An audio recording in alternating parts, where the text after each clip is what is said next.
if somebody asks me what keeps you up at night, the thing that keeps me up at night is China. And the reason that China keeps me up at night is just look at this scenario that they've given us. When I was at the United Nations, my first year, they were what we knew of China, which was quiet. They didn't want any public interaction. They, talked to things, simply, no fanfare. They didn't want anything. Once President Xi made himself king, got rid of term limits, all of that changed. Overnight, they started infiltrating the UN, trying to become heads of different agencies. They started putting their fingers in countries' faces, threatening to saying, you better vote with us or else. They just got extremely aggressive, more vocal, all of that.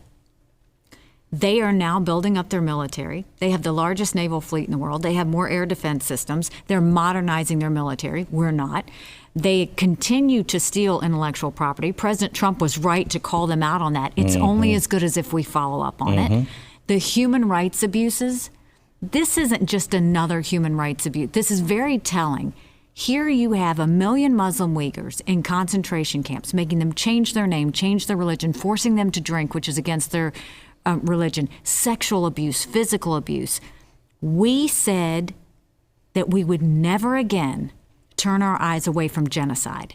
What is happening there now, it's the reason why I think we should boycott the Olympics. When China did the last Olympics, it was very much known that China saw it as their coming out party.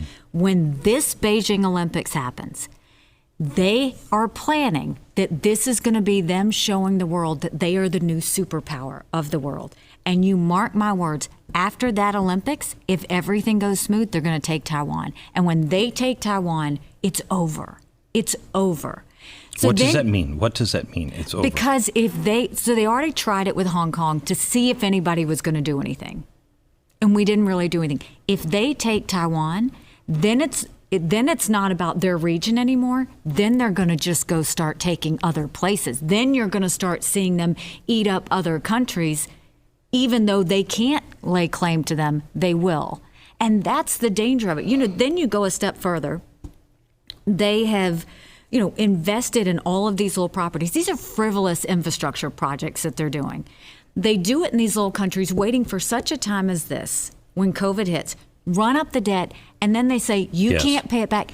Give us your military installation. Give us your port. Give us your utility. Now you look at that map, it'll send a chill up your spine.